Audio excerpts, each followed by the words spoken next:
बकरी माझी बिना मछरी मिलत नहीं थे।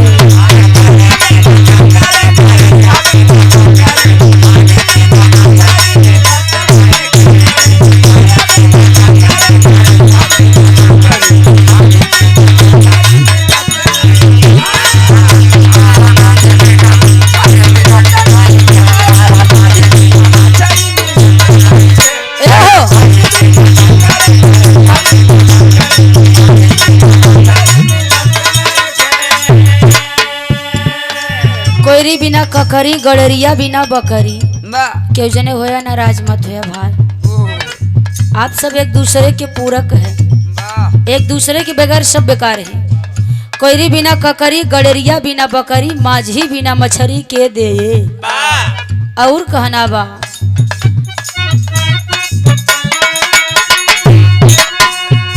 अरे एड़ी बिना रंगना कलाई बिना कंगना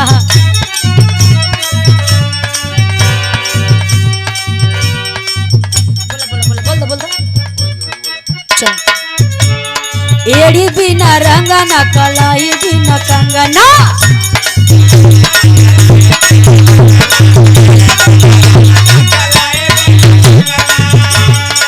एड़ी बिना रंगना कलाई बिना कंगना भौजी बिना अंगना सोहाग नहीं थे।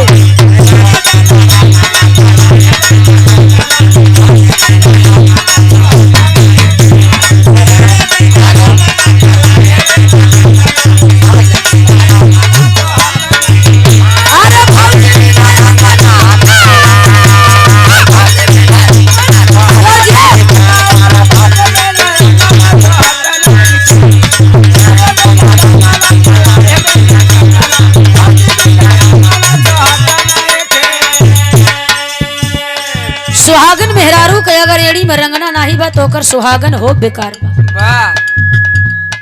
सुहागन 16 श्रृंगार करे या ना करे लेकिन मांग में सिंदूर एड़ी में रंगना होना अनिवार्य है और कलाई में कंगन। एड़ी बिना रंगना कलाई बिना कंगना भौजी बिना अंगना सुहात नहीं। और जौने अंगना में एक ही भौजाई रहे लेकिन भौजाई रहे जौने आंगन में भौजाई नहीं रहती तो आंगन सन्न बटा उल्लई लागत है। आखिरी लाइन बहुत नीमन प्यारी बा।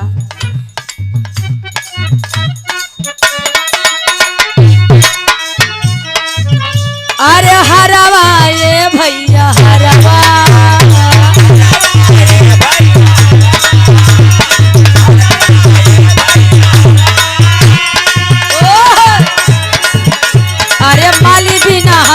कोहारे बिना पुरवा माली बिना हरावा कोहार बिना पुरवा अहरे बिना हुरावा चलत नहीं थे।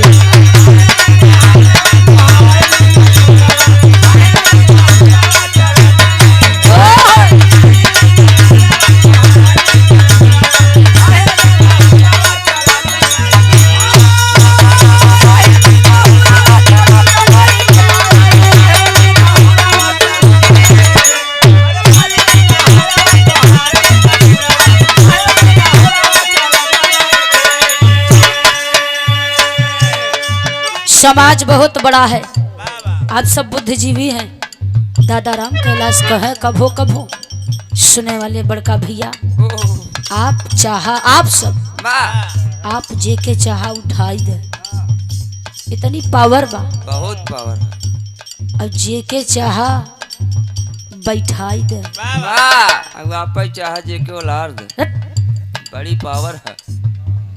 महान है आप सब दोस्तों। पहले के जमाना रहा कौआ बड़ेरी पर बोल दे मतारी बहन अंदाजा लगाइले की लागत है आज हमारो आवत है का नियराइज है।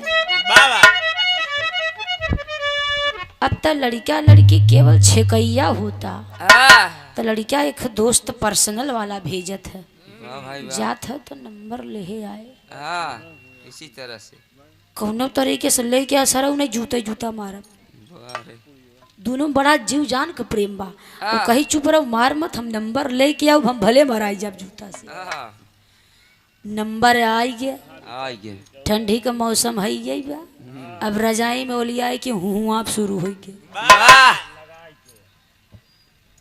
जान ला जमाना बहुत ही गड़बड़ चलता, जमाना का गड़बड़ चलता, सरकार है गड़बड़ चलता, जमाना का करे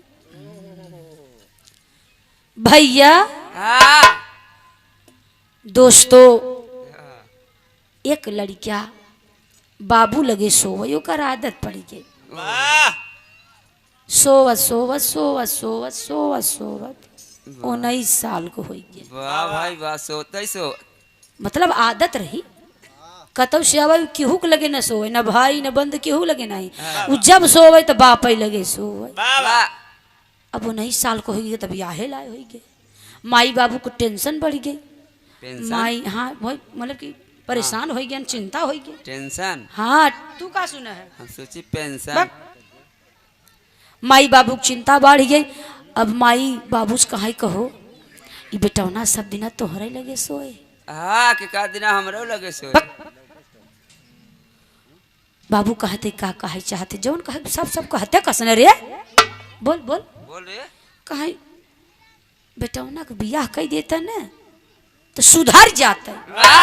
तो ठीक कहे है हम सोचते रहे सुंदर का लड़की देखें बियाह कह देहन दुल्हन घरे में आई गई। रात का समय बा, सुहाग रात का बेला बा। ओह अब पूस माघ वाली ठंडी पड़त रहा कहिरा घेरे अरे राय की। अब यहर लड़की जो है तो हमार सैया बावैता ब्यावैया बावैता ब्यावैया बावैता वही भीतरे में आप डाउन मारे बस चक्कर लगावत यहाँ कहती वह कहती। 12 बज गया रात। और जब 12 बज गए तब ई लड़कन के साथे अपने दोस्तन के साथे घूम घूम के ऐठत गोइठत अंगड़ाई लेत की आई हुई मड़हा में जौने मड़हा में बाबूजी सोए। टूटही खाट फटही रजाई टूटही मड़ई बगल में गड़ही। बाबू चूरा भटूरा पड़ा रहा है तब से पहुंचा रजाई में गोड़ डाल के लपटिया आई। बाबू उठ के बैठन कसबे उठ उठ उठ उठ बे उठ उठ उठ उठ उठ गत्ते से उठ के बाबू का बोन दिन नहीं मारत रहे। आज का भाई आज का मार डांटत है। चुप 5 लाख रुपया कर्जा लिया प्रधान जी से तब तोर बियाह किया तोरे बरे मेहर लैयावा आ तू ससुर अजुओ हमरे लगे उठ उठ साले उठ। सरवा बड़ा ढेड़ बा सुनता नहीं बा लड़कवा। अब उठ के खड़ा हो गया ठंडी है ये बेचुंगरा बटूरा वही में जैकेट में हाथ डाले खड़ा बा। ठीक बा बाबूजी काहे बिना इतना डाहत है हमके जा बेटा जा जा जा चला जा जा हमार लाल चल जा जा जा कहाँ जाई कहे बाबू हम कहाँ जाई तू समझावत ना या कहाँ बेटा जा बहु जोहत है जा का अच्छा ऐसा बोले ना चाहिए जा थे 6 कदम गवा फिर रिवर्स मारे घेर लगवाए रहा। ए बाबू मोड़े मोरी डाले सरवा कुछ फिर पूछे का बाब एक बात पूछी का बाबूजी। हाँ पूछ ये बतावा हम करे लगवा जाब तो हम करब का। बाबूजी वही टूटही पनही रही उठाए अब मारन फैकार के लाग करे गोड़े में गिर पड़ा फिर उठा हमके का मारत है बतावा में का जाता बताई तो हम जाब तो का करे पड़े। बाबूजी कहाँ बारे भगवान कवन करम कहे रहे कि इतना नगद बुद्धिमान बेटवा दी है। ईश्वरवा हमसे पूछा था कि हम जाब तो करब का कपारे फाँद देख बैठा है कुछ देर फिर कहता बताओ ना बाबूजी फिर पना उठा के दौड़ा 8 कदम का फिर जात जा तो करे दिमाग में एक बात और आई गई लवट के आई डराता बाबूजी एक बात और पूछी का सही सही बतावा हम का करब।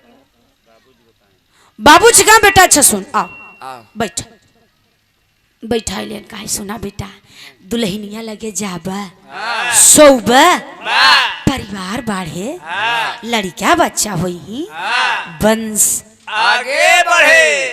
तब फिर ओकरा दिमाग के हम तीसर का सवाल उठी गए, बाबू कहाँ इसरवा आज हम मारिन के छोड़े का ठंडी में। बोल अब ते मूड़ी कहाँ खजुआवत है, जब मूड़ी खजुआवत है तो कुछ गड़बड़ ही सोचत है।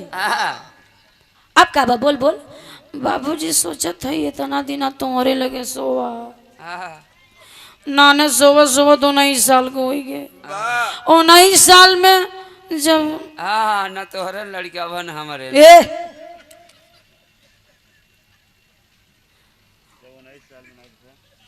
कहे फिर कहू कही तो कहा था 19 साल तुम्हारे लगे सोवा। 19 साल में आज तक एक परिवार नहीं बढ़ा। जब 19 साल में नहीं बढ़ा तो एक दिन करे लगे सोई जा। कैसे बढ़े? कैसे बढ़ जाए बाबू, कहीं बस बेटवा तोहरे 10 न जोरी बस जान के हम जान के तोरे दिमाग के एक तार छोड़ दे बा। अब हम वहाँ को कौन इंतजाम करे पड़ी। चल चल चल रहते तो जान ला कभो कभो मेहरारू बढ़िया मिल जाती तो मन से धू घचाक मिल जाती। मन से धू बढ़िया मिल जाती तो मेहरारू घचाक। दैयवा वो भगवान वो ईश्वर सबकी जोड़ी लगाता है। पर केहू बा कि केहू रे गड़बड़ बा केहू का सही बा। ए भैया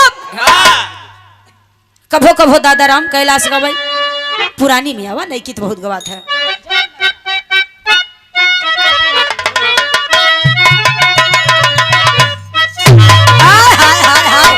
आज हमार पुरानी गवाई मन वही बात दिरहा बा दादा गवाई कहा यार जवन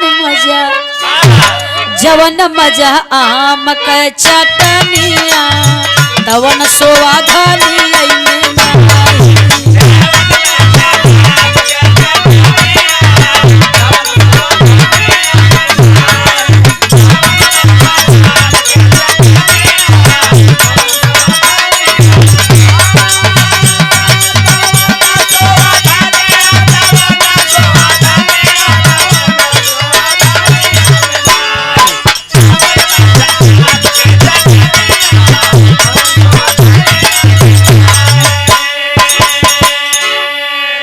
जवन मजा पुरनिया कहे नाम को चटनी में बा कहना सोवा धनिया में नहीं बा। जवन मजा आम कहे चटनिया तवन सोवा धनिया में नहीं।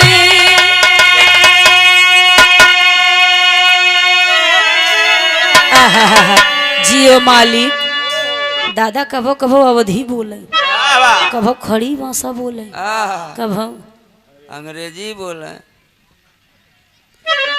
कहा जवन मजा राम के भजनिया कहा जवन मजा राम के भजनिया तवन कौनो दुनिया में नहीं।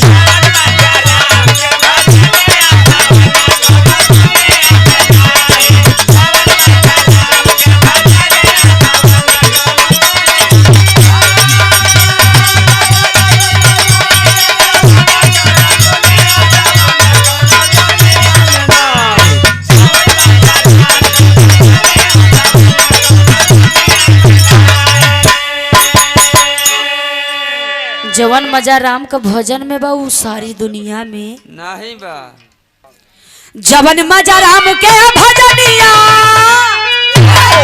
तवन सारी दुनिया में नहीं।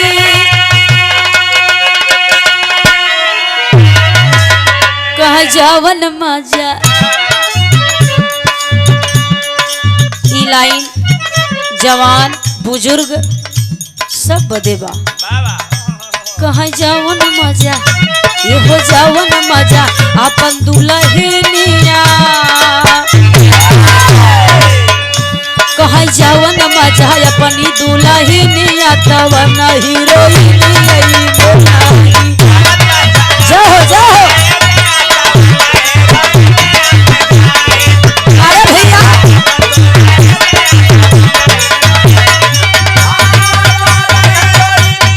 जवन मजा अपन दुल्हनिया क्या बात है।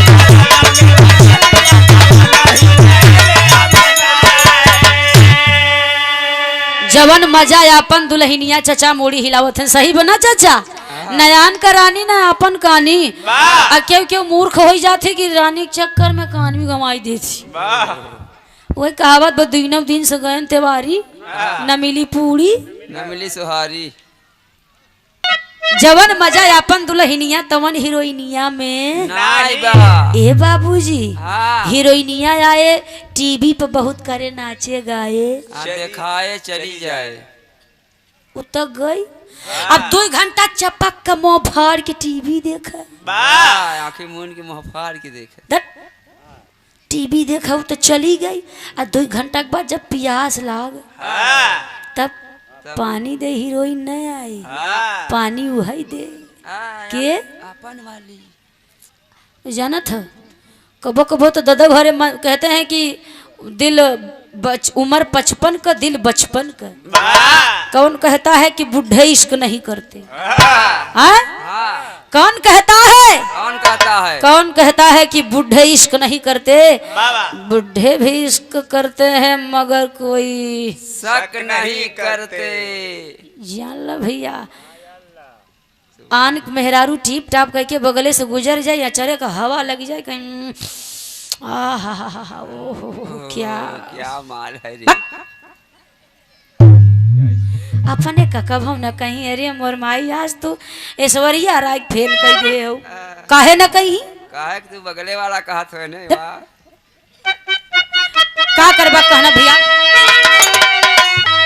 हैदर चाचा को झटका दादा राम कैलाश का लटका। झटक के नहीं बोल सकता। लटका इनके गाँव झटका का ही। और लहरी महाराज का फटका, लहरी महाराज के कई लाइन गाई तो बड़ा खतरनाक फटका। जनाब स्वर्गीय चाचा हैदर अली जुगनू जी, त्रिभुवन भाई के गुरु जी, वो थे। क्या हाँ? ओ सम्राट थे। उनकी हस्ती ही अलग थी बाबू, कहना पड़ा। अरे राम झकोरा मारे झूलनी, अरे झकोरा मारे झूलनी, तह साड़ी लहराई, ओ झकोरा मारे झूलनी।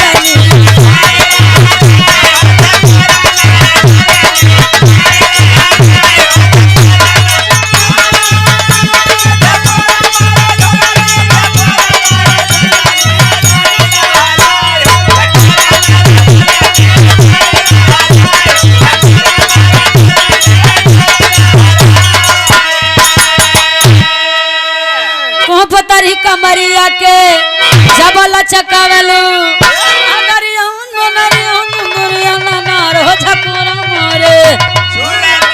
साड़ी लहराई हो। हैदर चाचा गाय, लेकिन दादा राम कैलाशी को बस यही करें कि रच कर लचकाए के गाँव, जैसे बांसे का कहीं लचकत है, प्रेम से गाँव आए। सुनने वाले बड़का भैया कहना बा, कहाँ मोर पिया परदेसिया, मोरा दुल्हा कवन परदेसिया? पिया पिया पिया। हाँ, किस धरती पर रहने वाले नर नारी दोनों नारी हैं, इन सब का पिया। हाँ, इन सब का पिया। दादा कहें चाहे निर्गुण में लैला, चाहे सगुण में लैला। ये भैया अरे मोरे राजा परदेसिया, तलवट के नाही आए पिया परदेसिया।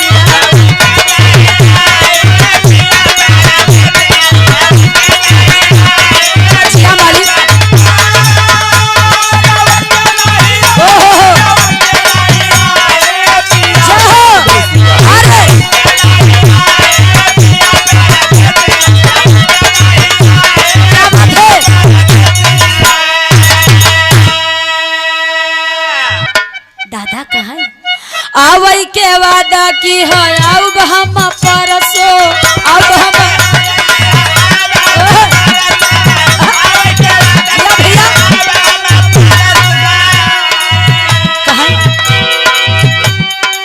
दुल्हन का दुल्हा। सुनाई वाले भैया, दुल्हन का दुल्हा बालम्मा। कितना लंबा रहा? अरे ओकर हाइट नहीं लंबी बा। कहर दादा बताऊ, दुल्हन का दुल्हा बा दोस्त, लेकिन लगे नहीं बा, पास नहीं बा। लम्मा बा वाह परदेश बा आहा वही के दादा कहा बा लम्मा वाह लम्मा बड़ा लम्मा बा आहा हवाई के वादा की है आऊ बहामा परसो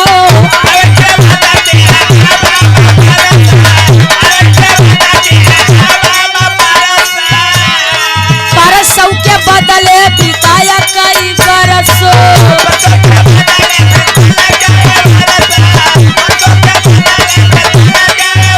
कहा ये भैया दुल्हन कई दुख दर्द मर्द दुल्हनी का दर्द दुल्हन नहीं समझ सकत और क्यों नहीं समझ सकत कहा दुल्हन के दर्द मर्द क्यों समझ नहीं पाए पिया परदेसिया लौट के नहीं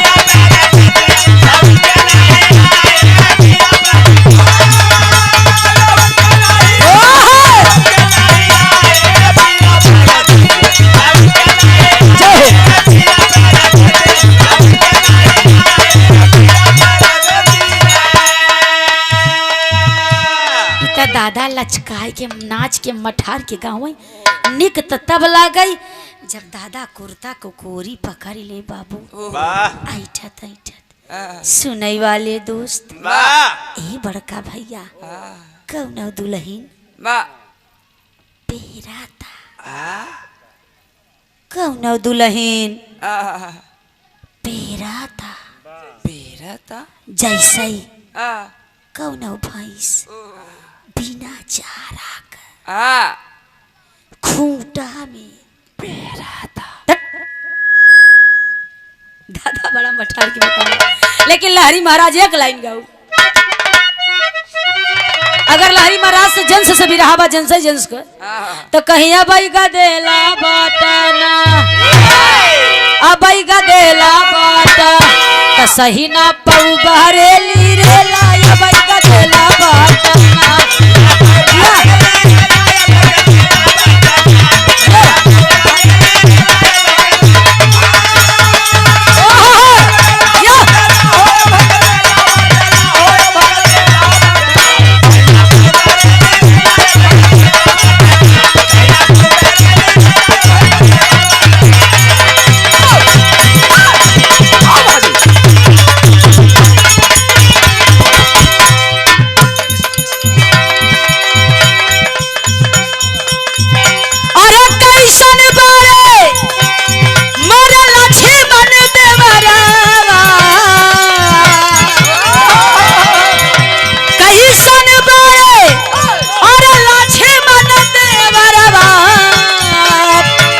कैसना प्रभु जी मो रोवतारी सिया हो मैया रोवतारी सिया हो मैया गिरता नया नवास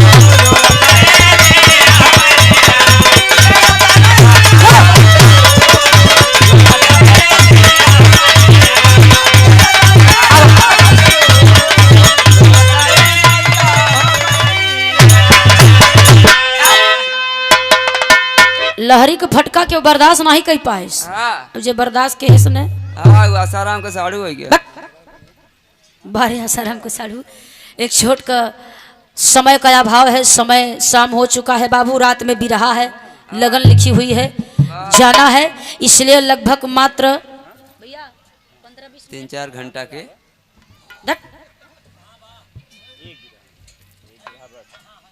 एक छोटा सा बिरहा गा रहे हैं भदोही में बिरहा है एक बिरहा गावे चले थे विश्वास बा कि आप सबके पसंद आए अब बाकी चमड़ा के जीभ तो है ही कब लड़बड़ाए कौन भरोसा नहीं बा और त्रिभुवन भैया से सुनवाई भैया नई नई धुन तरज और बहुत बढ़िया ऐसे गावा ऐसे बजावा ऐसे हकड़ा ऐसे बफड़ बिरहा वाले के पत्ती ऐसा चीज होता है जब तक पत्तियां अपने नहीं मिलता ही ना बौखला जासे सही बात है, जब अपने पत्ती पे आई जाती तो अलग ही रुआब हो जाता है। हाँ वो अपने कहती तीर घाट बा तो मीर घाट बा का करबा। आवा भैया कवि जी 4 लाइन भूमिका में संकेत के हैं।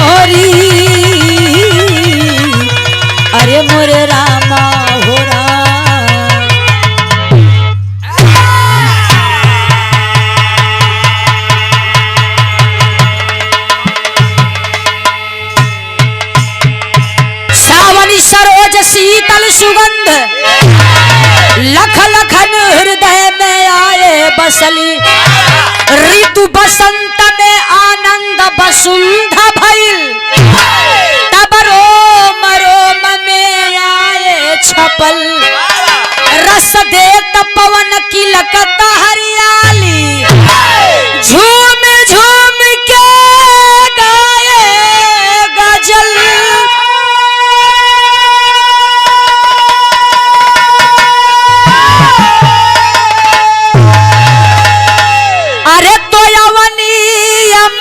सस विभारी लक्ष्मण ही को मोह गई।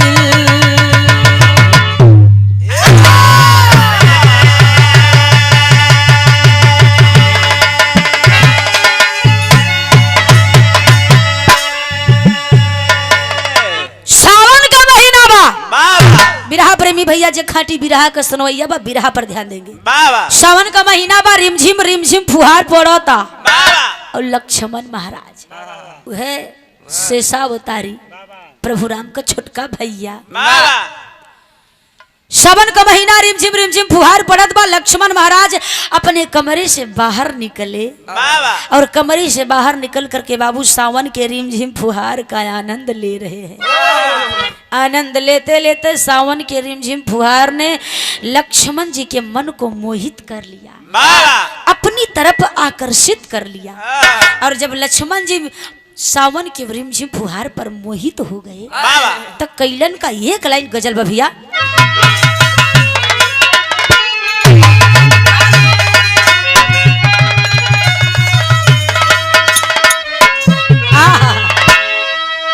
किसी शराबी को दावत मिली है, खाने के साथ साथ पीना फ्री है। आजकल का बाराते में जान लगे बुजुर्ग बहुत कम जाते हैं। लड़कियां कहीं तू का करे जाबा, झूठे जाबा, धोती पूछा झुलावत, नाचब हम सभे, डांस हम सभे करब, तू झूठे ही पच्चर मारे रह। तो आजकल का लड़कियों को बारात हो गए मजे का, नवयुवक लड़कियां शराबी हो गया है। शराबी कह रहा है खाना पीना के साथ साथ तीसरा आइटम फ्री। जैसे पान के साथ चूना फ्री। बारे भैया कहता है क्या?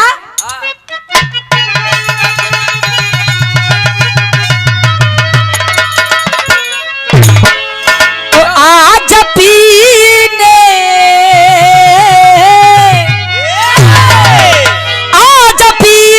की दावत है यारो, चंद पर बैठ कर आज पीने की दावत है यारो।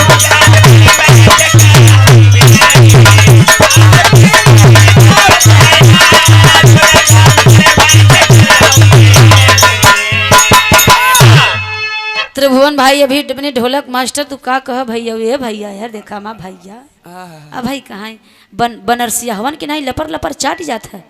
बनारसियन के तू समझे का है रोवा? बनारसी ये पूर्वांचल की देन है कि नई नई धुन तर्जे आते हैं, हम लोग समाज में गा करके मनोरंजन करते हैं। इजाला बूढ़ पुरनिया बाबूजी बहुत कम ही बिरहा सुनने आते हैं, और जब बूढ़ पुरनिया बिरहा सुने आवत है तो पुरान बिरहा गाँव में आनंद देते हैं। आजकल बारात में आप कहीं भी देखिए तो नवयुवक ही होते हैं, और नवयुवक कहते हैं ये क्या गा रही है महाभारत रामायण, नया चीज गाइए, नई धुन तर्ज गाइए। बनरसियन तो नया नया हाथ निकाला थी बेचारे, त्रिभुवन भाई हमारे बहुत अच्छे गायक कलाकार है, ऐसे जब छोटवार बात कही देती तो दिल के लग जाता है। ढोलक वाला चाहे बनारस का हो चाहे इलाहाबाद का हो, मेहनत करेगा तभी ढोल बजेगी। बनारसी वालन से अजवन गोपाल भैया बजावत हुआ पूरा हाथ उधर है कबा। अरे भदोही खबो किया, अब भदोही कहियो है नहीं, सबका अंदाज अपना अपना अलग अलग होता है। और अगर इतना तो है वो बाटे तो काम करे ढोलिया सीख ले भैया, ढोलिया सीख ले तो सही रे। हमारे में रहा हमारे में काफी है, अपन बजवाई ले पहले भैया। ए भैया पैसा ले लिए। हाँ पैसा ले बंद करे यार।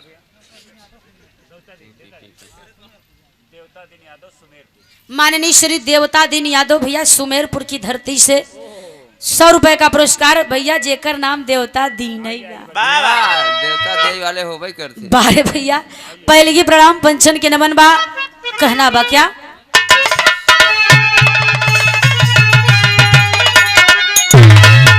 लक्ष्मण के बांसुरी की धुन जब पड़ी, आवाज पड़ी, तो वो अप्सरा मन में सोचती है मैंने बहुत तान देखी, बहुत लय देखा, लेकिन ऐसी बांसुरी की मधुर धुन जिंदगी में पहली बार सुन रही है।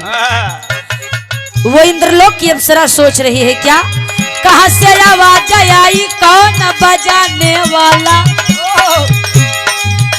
हे ईश्वर, आखिर ये बांसुरी की आवाज आ कहां से रही है और बजा कौन सकता है।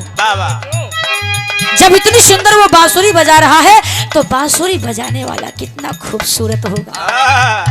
अब जरा सोच रही इंद्रलोक में, कहां से आवाज आई, कौन बजाने वाला, दिल को घायल किया है बंसी बजाने वाला।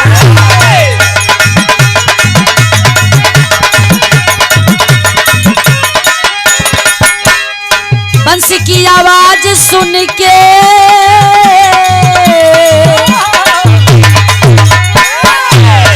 बंसी की आवाज सुन के मन चला घबराई है, खोजते खोजते बंसी की धुन पे आई है।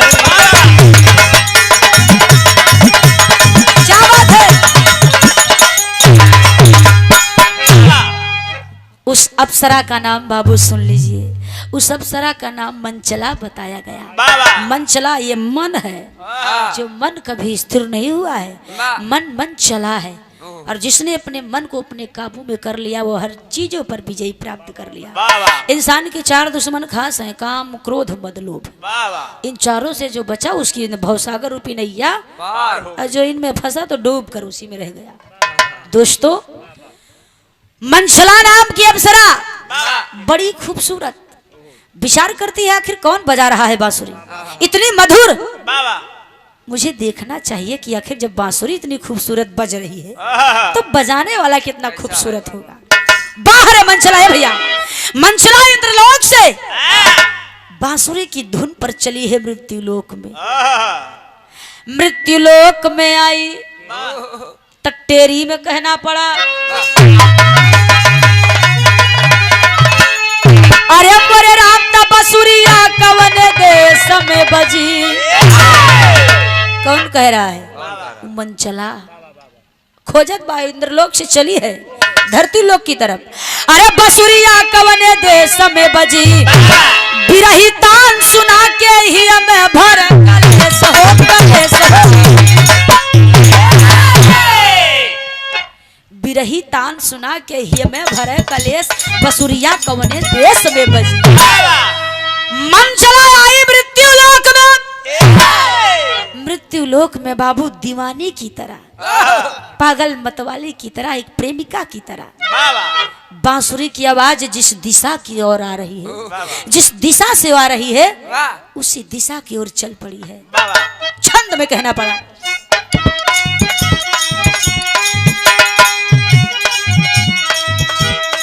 अरे बसिया से चली ललिता की लली,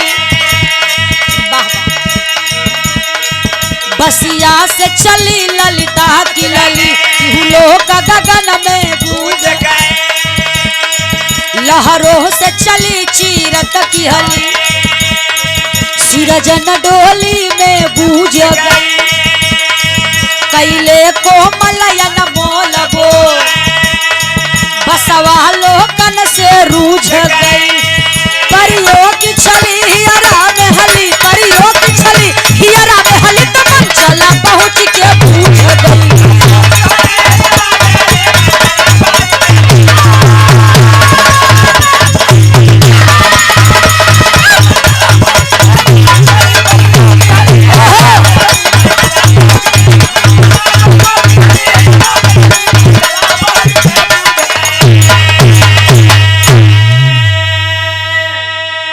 बांसुरी की धुन जिस दिशा से आ रही है बाबू बेचारी उसी दिशा की ओर बांसुरी की धुन पर चली जा रही है चली जा रही है।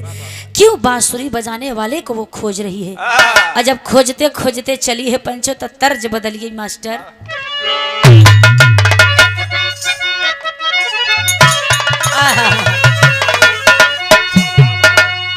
इस गीत को हमारे गुरुजी बक्सर वाले परम पूजनी श्री ओम प्रकाश सिंह यादव जी मठार के गाते हैं। अरे गोरी गहिली पियावा के देश गोरी गहिली पियावा के देश तरोव मन मीतवा हो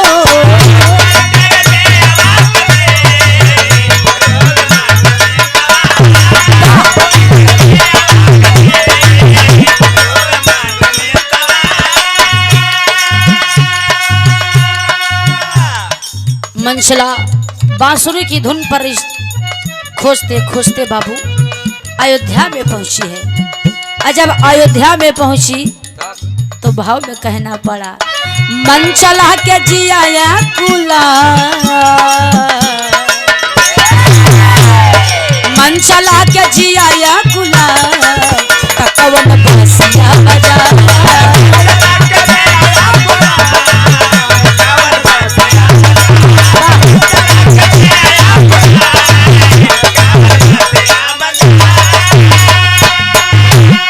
बासिया का छोटा हमारा दिलवा पे लागत बा कवन निरा मोहिया बसुरिया बजावत बा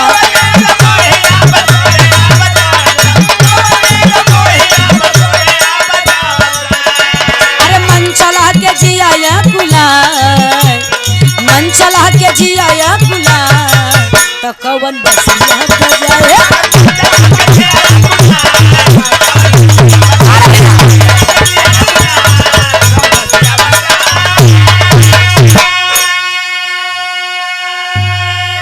बसोरी के धुन पर बाबूजी हैरत ढूंढत पहुंच गई अयोध्या में और जो ही अयोध्या में चारों तरफ ढूंढते ढूंढते जिस दिशा से आ रही बस उसी दिशा में जा रही है। दिशा के हिसाब से प्रभु राम के राजमहल के सामने जब पहुंची तो बांसुरी की आवाज अचानक से आनी बंद हो गई और जब बांसुरी बजनी बंद हो गई तब तो उसके पांव थम गए। अरे अब क्या करूं अब किसके सहारे ढूंढूं? बांसुरी की आवाज पर तो मैं ढूंढ रही थी अब तो बांसुरी की आवाज भी आनी बंद हो गई तो मैं कैसे ढूंढूंगी। लेकिन कहते हैं कि किसी चीज को अगर दिल से चाह लो तो पूरी कायनात उसे मिलाने में जुट जाती है। कोई बस निश्चय ले लो मन से मन चला कहीं ना ना इतनी दूर आई हूँ तो उस बजाने वाले से बगैर मिले नहीं जाऊंगी। छिपते छिपाते ढूंढते पता लगाते पहुंची अयोध्या में राजमहल में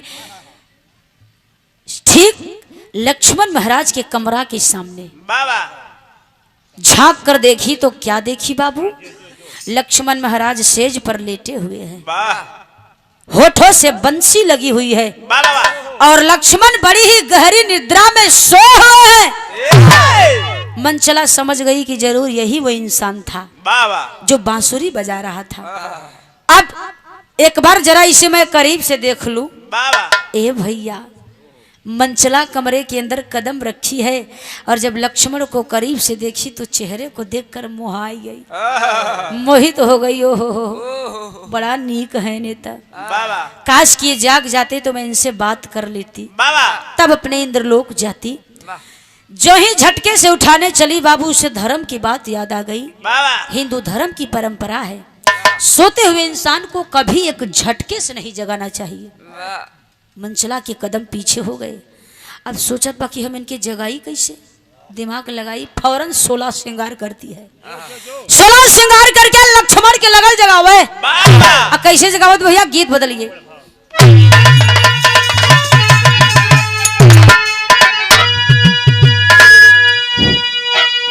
धुन तरज में टाइम लगी, भाव में कहना बा। अरे बोली मन चला हो कि बोली मन चला, तनी जागा हो पपीहरा भोर भई।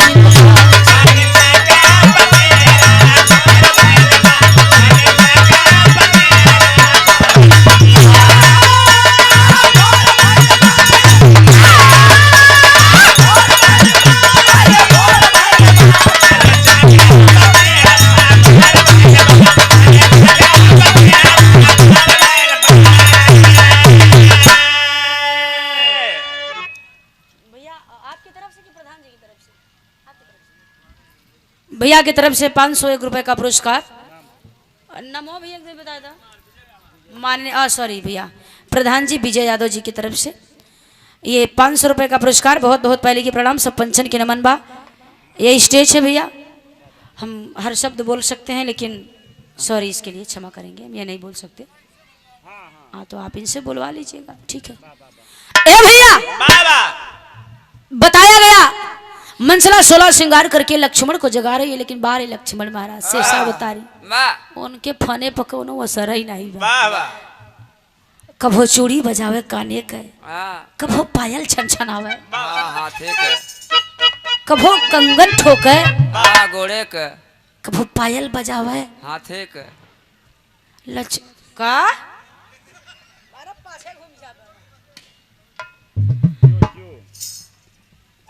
लेकिन लक्ष्मण पर कोई असर नहीं है।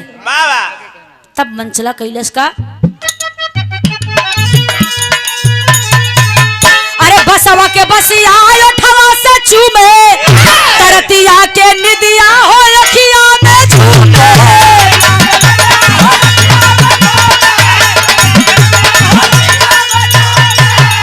अरे बोली मन चला हो कि बोली मन चला, खुशियां छाए बा चेहरा पर भोर भई।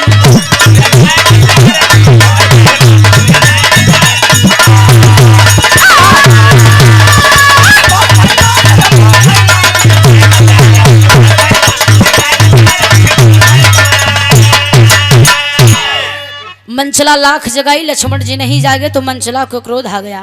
मंचला मन में विचार करती है कि मैं अपना इंद्रलोक छोड़कर आई इस मनुष्य के लिए, और ये मनुष्य मेरे लिए तनिक जाग नहीं सकता। जब ये मनुष्य मेरे लिए नहीं जाग सकता तो मैं यहाँ रुक कर क्या करूंगी। क्रोध में लाल होकर अपना 16 श्रृंगार निकालती है बाबू, और उतार करके लक्ष्मण महाराज के सेज पर फेंक कर वापस इंद्रलोक चली गई। रात बीती, सुबह हुआ, सीता जी आंगन बहारत है, बटोरत है।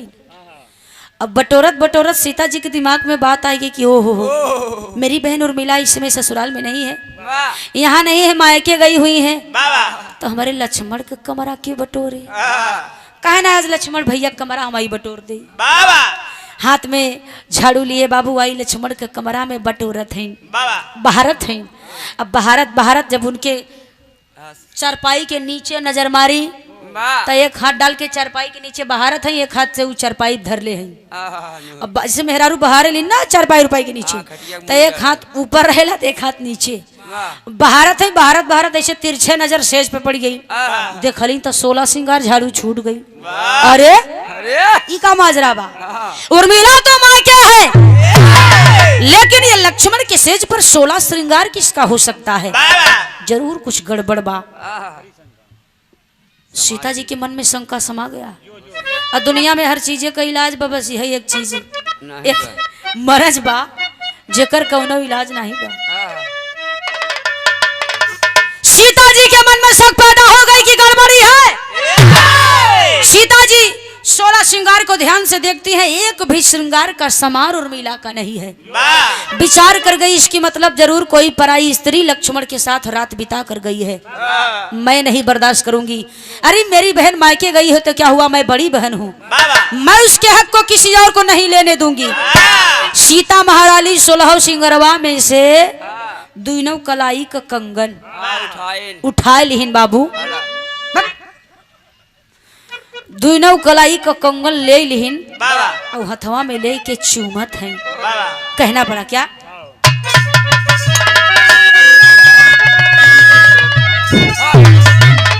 तलखी के से जरिया परी हाथे का कंगनावा चुभन लागिना सिया के हिया में बनावा चुभन लागिना।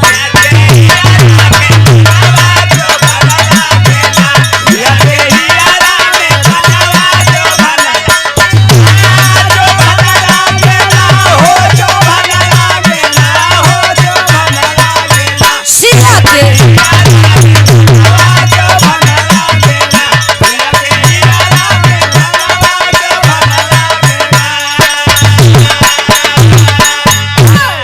सीता रानी कहती है लक्ष्मण, सीता जी की आंख से आंसू गिर पड़ा। धर्म के नमावा तू जग से कटवला,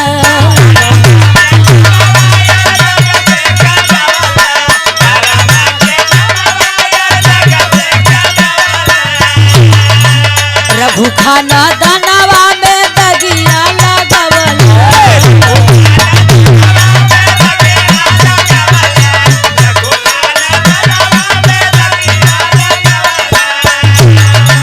लेके कंगनवा सीता करेली नरुदनवा पहुँची गईली ना, हाँ पहुँची गईली ना।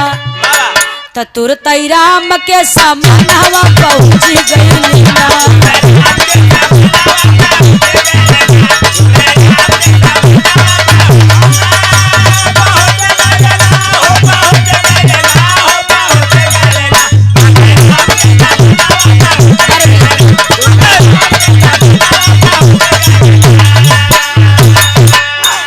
सीता जी ने कहा लक्ष्मण मैं आप पर गर्व करती थी, मेरे लक्ष्मण भैया जैसा कोई नहीं है।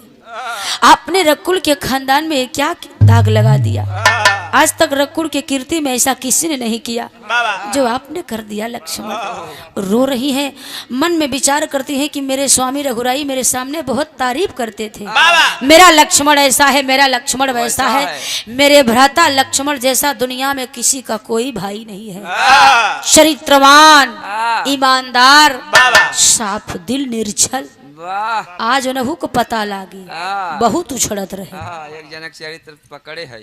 बारे भैया सीता जी कलाई का कंगन लेकर पहुंच गई भगवान राम के पास। प्रभु राम बैठे हैं, उनके कुछवा में दोनों कंगनवा फेंक के कली हला ला ला, ला, ला। अपने भाई के कंगन का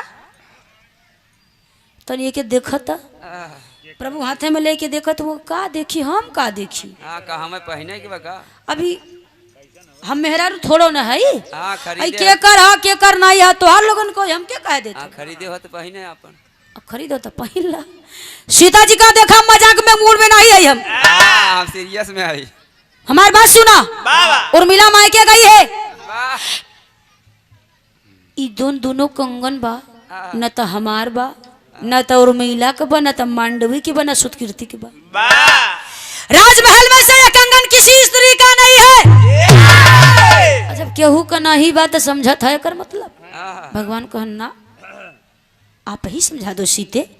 अरे कर मतलब साफ भाई, आपका भ्राता लक्ष्मण पूरी रात किसी पराई स्त्री के साथ गुजारा है, पूरी रात पराई स्त्री के साथ गुजारी है।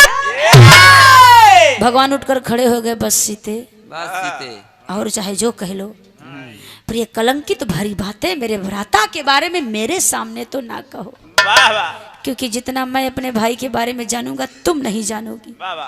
सीता कहे तोपा मत, ढाका मत, अब खुल गया बा। अब बतावत एवं चिल्लाबई करब।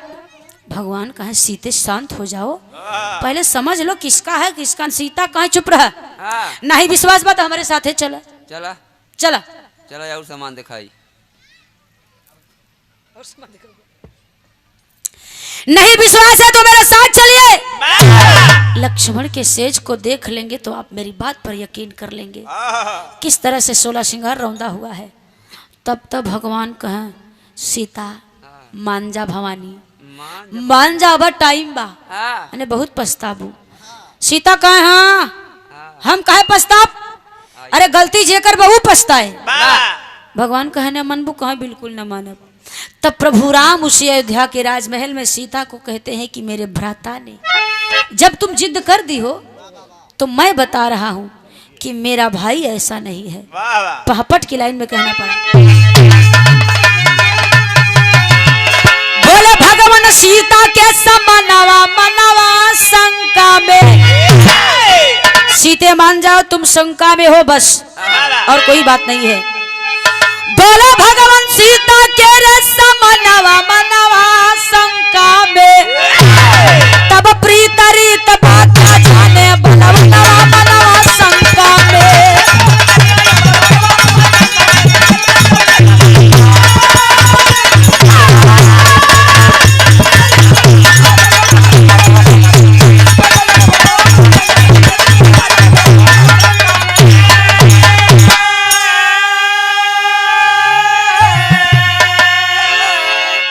प्रभु राम कहते हैं प्रेम तपस्या देख लखन की कैसा फर्ज निभाया है। गंगा जी के पवित्र जल को गंदा कौन बताया है। सुन के बात रघुबर के उठा ले, अरे तो तूफानवा मनवा शंका।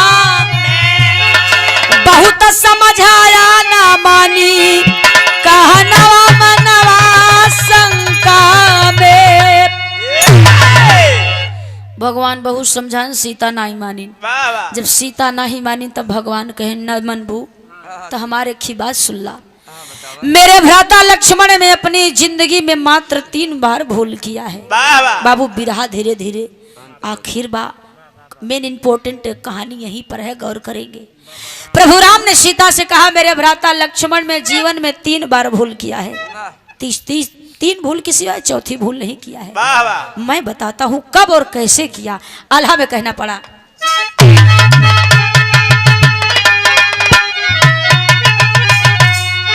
अरे तय का भूलता तो पंच वटिया में पहले बाबू।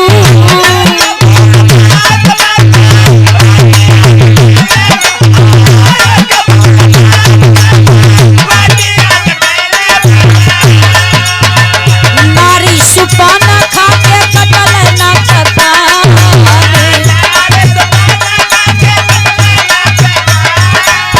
एक भूख कुटिया पर छोड़े जानकी के भैया।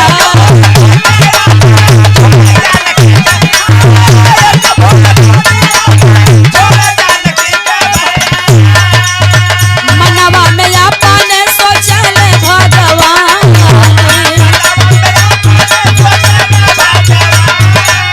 एक भूल पहले लाखन लंका दारी जनवा भैया।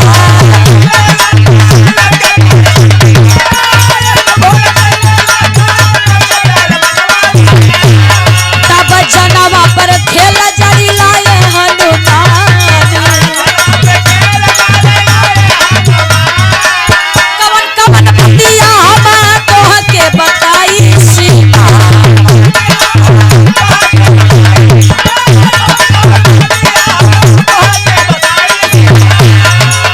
विपदा में विपदा एक कैले बा महान। सारे नगर में भी ढोरा पीटवले भगवन।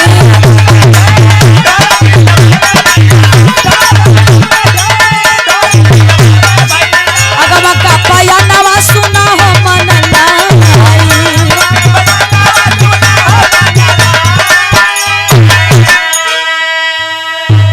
भगवान राम कहन कि मेरे भाई ने 3 बार भूल किया है। पहली भूल पंचवटी में सुर्पणखा का नाक कान काटा। बाबूजी गौर करेंगे, पहली भूल गिना रहे हैं भगवान राम।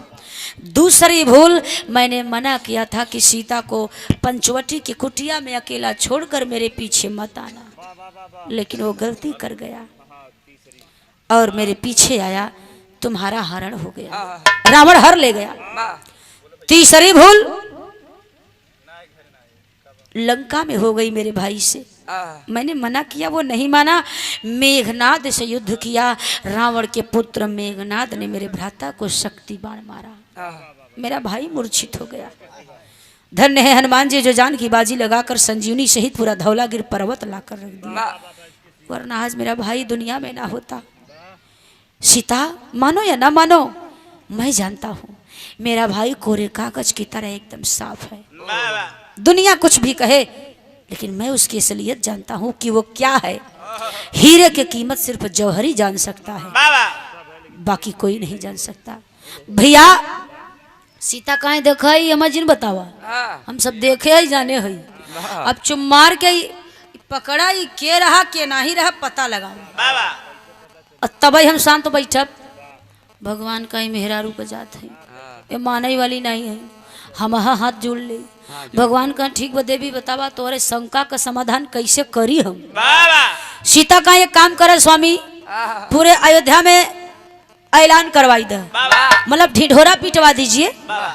कल सुबह राम के दरबार में जितनी अयोध्या में औरतें हैं, एक कम मेहरारू छुटे ना चाहिए। जितनी मेहरारू हैं सब भगवान राम के दरबार में सवेरे हाजिर हो जाए।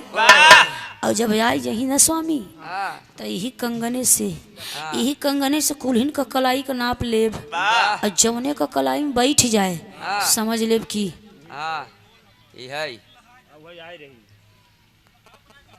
नहीं आप लहवा दीजिए, जो भी लहवाना है लहवा के क्या करेंगे, आपकी मर्जी है।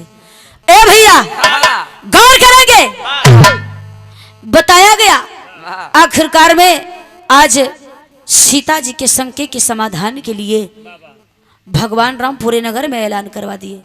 रात बीती सुबह हुआ, अयोध्या में जितनी मेहरारू रहीन सब की सब औरतें भगवान राम के दरबार में हाजिर हो गई। महिला सम्मेलन लग गया।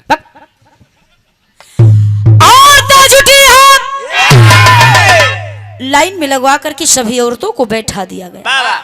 सभी औरतें जब बैठ गई, सिंहासन पर भगवान राम विराजमान है, उनके बगल सीता, उनके बगल उनकी ननद शांता, इस बगल तीनों माताएं जो गुरु वगैरह हैं सब लोग बैठे हैं।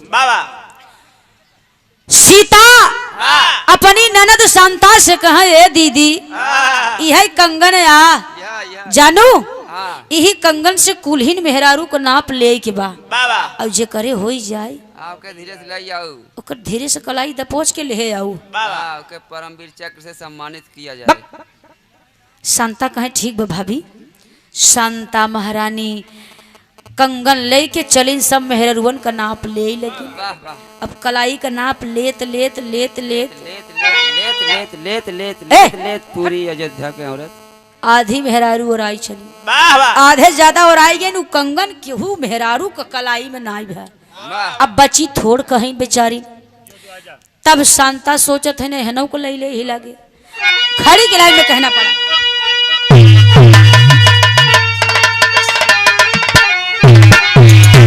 अरे तो शोक सिंधु में डूबे लखन न जाने बतिया, बिना हो राम नाम के गावला जराव छतिया।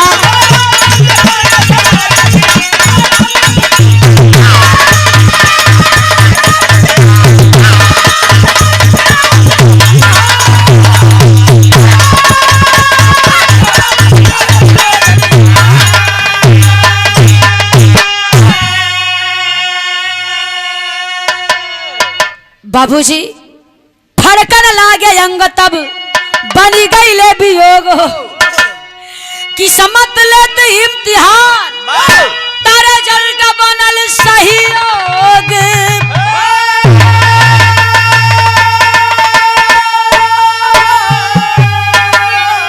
दुख का सपना सुनाया जाए लागल रतिया, बिना हो राम नाम के गावल जरावा।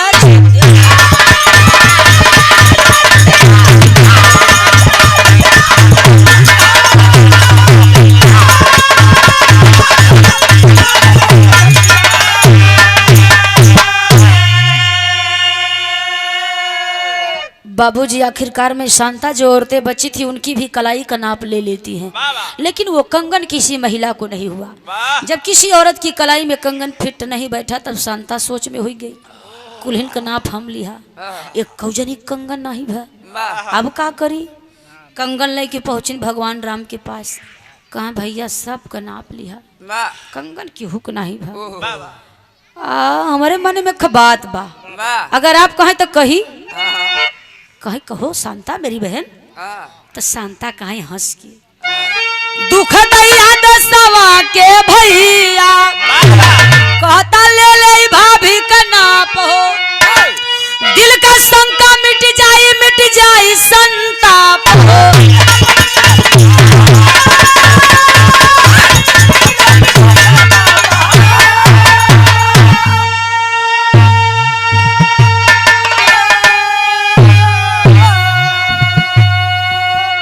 शांता कहे भैया आपका आदेश हो तो भाभी के भी नाप ले लिया जाए। तब तक भगवान इशारा कह दें जा अयोध्या में वही अयोध्या में ये हुई ले ला ठीक बजा। शांता कंगन लेके सीता महारानी के पास पहुंची। कहा भाभी भैया का आदेश बा कि आपके कलाई का नाप ले लिया जाए। शांता जब इतनी बात कही तो सीता महारानी ठीक है कोई बात नहीं है, मेरा भी नाप ले लीजिए भाई, अगर शंका दूर होता है तो ले लीजिए। हाथ खम से आगे बढ़ाई दी। शांता महारानी कंगन पहनावे शुरू कर दी। अजब कंगन पहनावे शुरू कर दी, कंगन यहाँ आया तब का भेल मास्टर करमे कंगन सोहे जैसे ना कहे के नथिया, बिना हो राम नाम के गावले जरावे।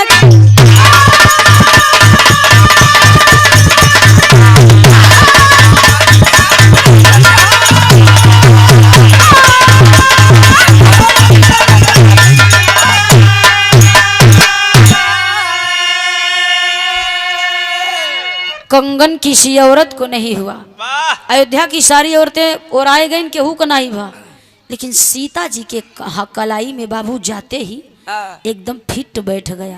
और जब सीता जी के कलाई में कंगन फिट बैठा तब शांता आँखी लगिन घिव रही है भैया अरब देख ले एहर देख भगवान नजर मारे। भगवान कहे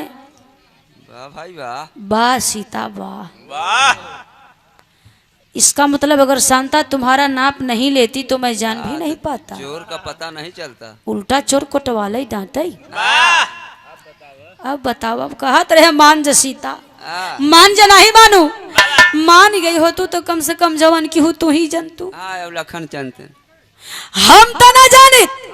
अब मेहरून के बाद जनता है दरबार भरा रहा, मेरा खुसर खुसर रे बहिनी देखा था गई अपुआ रही। भगवान सोच रहे हमारे सभी के कौ जानी के नहीं भे नहीं तो कजानी कमन सजा सुनते।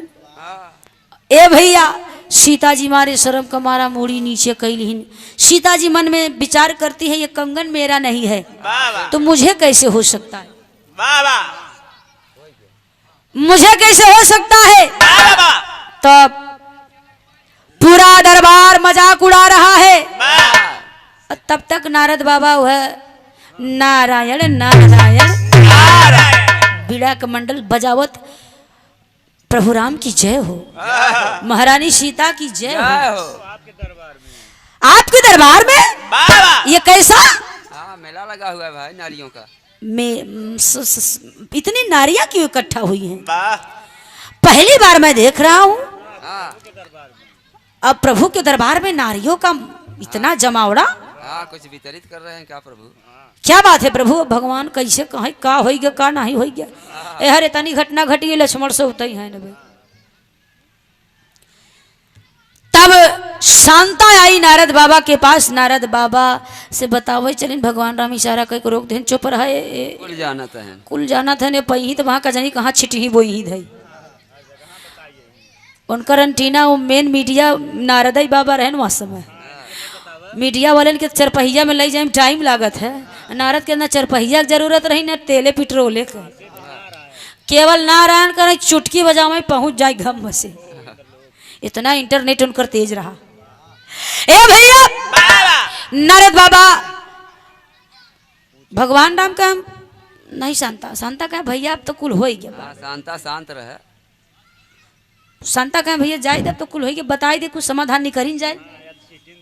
ये तब छीटिन दही ये तब बनाई दही कहीं ठीक बतावा हम मुड़ी और घुमाई लेते ही भगवान मुड़ और घुमाई के बैठन शांतापुरी बात बताई दिन नारद कहे नारायण ओहो प्रभु इसमें किसी का दोष नहीं है ना आपका है ना माता सीता का है ना लक्ष्मण का है हा?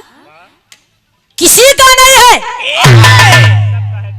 कहता भी कहे विपद बा नारद मुनि कमल का फूल निकाले नारद मुनि कमल का फूल निकाले कमल के फूल से वही इंद्रलोक की अप्सरा मंचला निकली बाबूजी कमल का फूल और दोनों फूल इठत रहे इधर कमल के फूल से वह मंचला नाम की अप्सरा निकली और पूरे भरे दरबार में हाथ जोड़ करके सारा दास्तान बताती है मैं यूं ही नहीं आई लक्ष्मण महाराज बांसुरी बजाए बांसुरी की आवाज मुझे बहुत अच्छी लगी इतनी अच्छी लगी कि मैं अपने आप को रोक नहीं सकी इंद्रलोक से मृत्यु लोक में आई खोजते ढूंढते दरबार तक गई आपके लक्ष्मण के कमरे में गई 16 श्रृंगार की लक्ष्मण को जगाई लक्ष्मण नहीं जागे मुझे गुस्सा आ गया कि मैं अपना सब कुछ छोड़कर जिस इंसान के लिए आई वो देख भी नहीं रहा है इतना घमंडी है तो ऐसे इंसान के लिए रुकना क्या फायदा है